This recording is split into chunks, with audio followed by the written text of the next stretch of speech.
Maître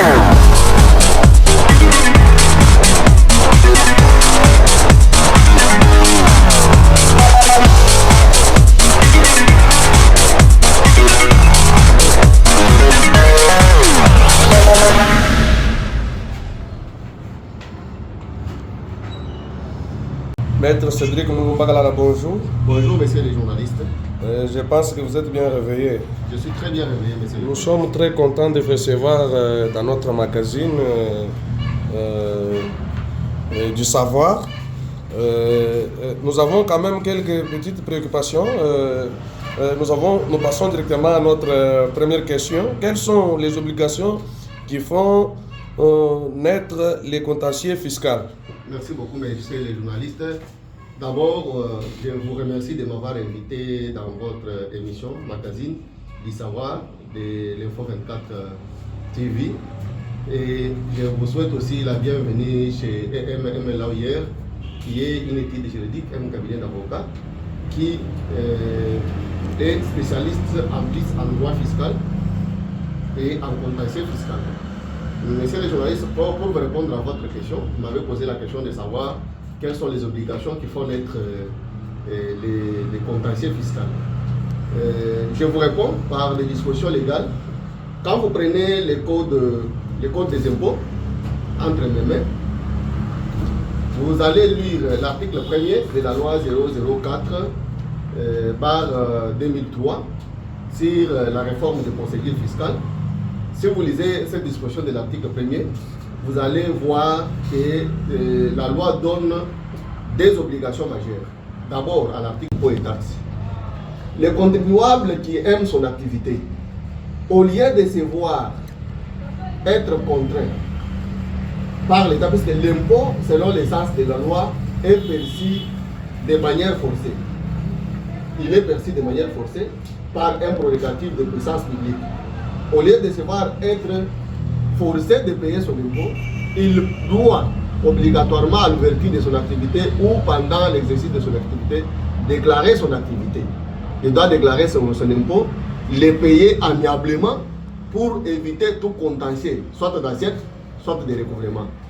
Cela fait, ça permettra à l'État congolais de pouvoir accroître les recettes ici, des ressources fiscales, qui pourront faire à ce que notre province ou notre pays se développe. Puisque l'impôt, comme nous le connaissons bien, il est payé sans contrepartie déterminée. Malgré que la contrepartie n'est pas déterminée, nous voyons quand même qu'à l'État congolais, il a l'obligation créance, l'obligation de faire les routes, le paiement des agents et fonctionnaires de l'État, la construction des ponts, le fonctionnement quotidien de l'État, le paiement des militaires et policiers. Il se fait qu'avec le paiement des impôts en majorité, c'est-à-dire 60% ou 70% du budget de l'État congolais provient des ressources fiscales, des impôts qui sont payés par les contribuables. Donc, quelques 40 ou 30%, on avait déjà ouvert l'activité, on s'était fait recenser, et pendant l'exercice de l'activité, si vous lisez l'article 2 de la loi 004, la loi donne l'obligation à tout contribuable, c'est-à-dire qu'il soit personne physique ou morale, de pouvoir au 1er février de chaque année, qui déclenche le commencement de l'année fiscale, de pouvoir se présenter devant l'administration, à l'administration fiscale, pour pouvoir déclarer ses activités. C'est-à-dire, il vient à l'administration fiscale, il dit, pour cette année fiscale 2025, mon capital social est par exemple à 10 millions de francs congolais. Et selon... Je ne vous coupe pas la parole, maître Cédric Mouloumbakala. Avant de chuter avec votre réponse sur les obligations qui font naître les contentieux fiscaux, est-ce que pourriez-vous d'abord nous expliquer ce qui veut dire contentieux fiscal? Le contentieux fiscal, c'est une sorte de... une certaine sorte de litige. Donc, c'est un litige qui est né du recouvrement des impôts. Et ce contentieux fiscal est de deux ordres. Donc, c'est là qu'il est né des obligations. Le premier ordre est lié au défaut de déclaration. Voilà pourquoi j'étais en train d'abord d'expliquer les obligations qui font naître ce contentieux avant de chuter par les contentieux. Et ces contentieux sont d'assiette, c'est-à-dire qui découlent des défauts de déclaration d'impôts ou taxes, et de recouvrement en ce qui concerne les défauts de paiement des impôts ou la fraude fiscale. Voilà un peu en quelque sorte la réponse en ce qui concerne les contentieux fiscaux. Pour revenir aux obligations qui font naître ces contentieux, j'étais en train de vous parler de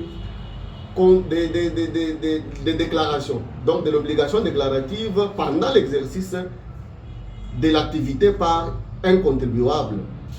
Celui-ci a, dès le 1er février de l'année, 15 jours pour pouvoir déclarer ses activités auprès de la DGI.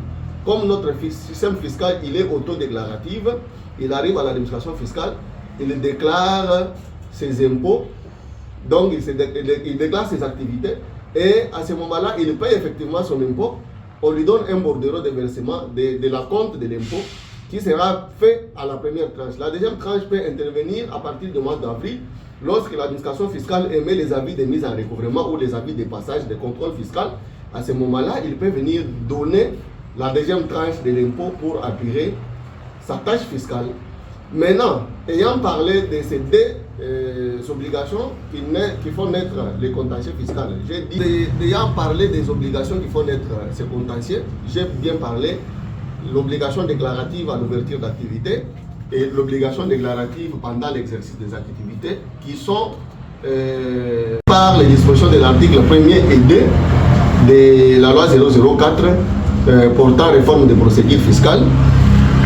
Les défauts de déclarer avant l'ouverture d'activité fait naître un contentieux d'assiette. C'est-à-dire quand on recourt à l'article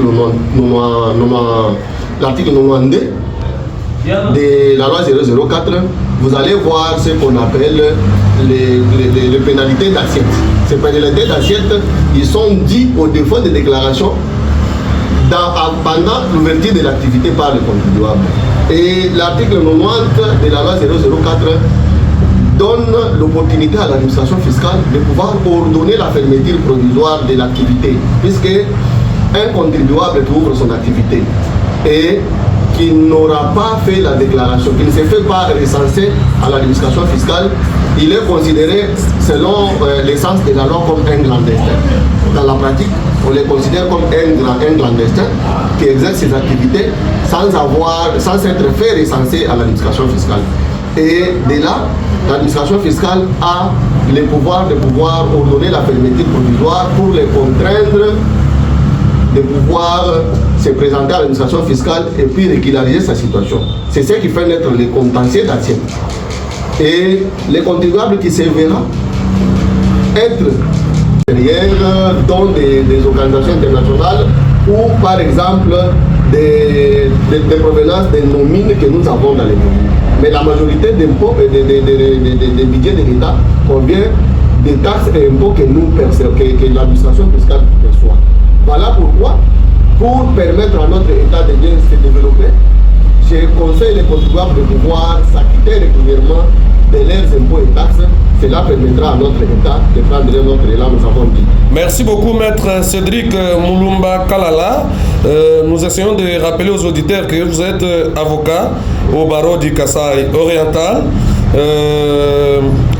Avant de terminer, nous vous demandons de donner quand même votre coordonnée aux auditeurs qui vont nous suivre de partout pour des conseils, pour d'autres orientations. Vous pouvez donner votre numéro téléphonique, votre adresse. Merci beaucoup, messieurs les journalistes. Mes coordonnées téléphoniques sont les plus 243 085 031 91 35 et les plus 243 082 428 91 28. Ce sont mes coordonnées. Mais pour ceux qui veulent nous voir en présentiel, notre étude est située au niveau de l'immeuble Kachibou, c'est-à-dire hôtel Kachibou, en diagonale du commissariat provincial de la police nationale congolaise, c'est-à-dire état-major. Juste en diagonale à l'immeuble Kachibou au rez-de-chaussée. C'est là que se trouve notre étude dont le nom est EM Lamière Firme. Merci beaucoup et je vous remercie, monsieur le journaliste. Merci beaucoup, chers aimables auditeurs. C'est fini pour aujourd'hui dans le magazine du savoir. Nous prenons rendez-vous avec vous à la prochaine Nous vous remercions. À la réalisation, Abraham Maweja. Nous vous remercions encore une fois de plus. Bye. Les contribuables qui aiment son activité, au lieu de se voir être contraints par l'État, puisque l'impôt, selon l'essence de la loi, est perçu de manière forcée. Il est perçu de manière forcée par un prérogative de puissance publique. Au lieu de se voir être forcé de payer son impôt, il doit obligatoirement à l'ouverture de son activité ou pendant l'exercice de son activité déclarer son activité. Il doit déclarer son impôt, les payer amiablement pour éviter tout contentieux, soit d'assiette, soit de recouvrement. Cela fait, ça permettra à l'État congolais de pouvoir accroître les recettes ici, des ressources fiscales, qui pourront faire à ce que notre province ou notre pays se développe. Puisque l'impôt, comme nous le connaissons bien, il est payé sans contrepartie déterminée. Malgré que la contrepartie n'est pas déterminée, nous voyons quand même qu'à l'État congolais, il a l'obligation créance, l'obligation de faire les routes, le paiement des agents et fonctionnaires de l'État, la construction des ponts, le fonctionnement quotidien de l'État, le paiement des militaires et policiers.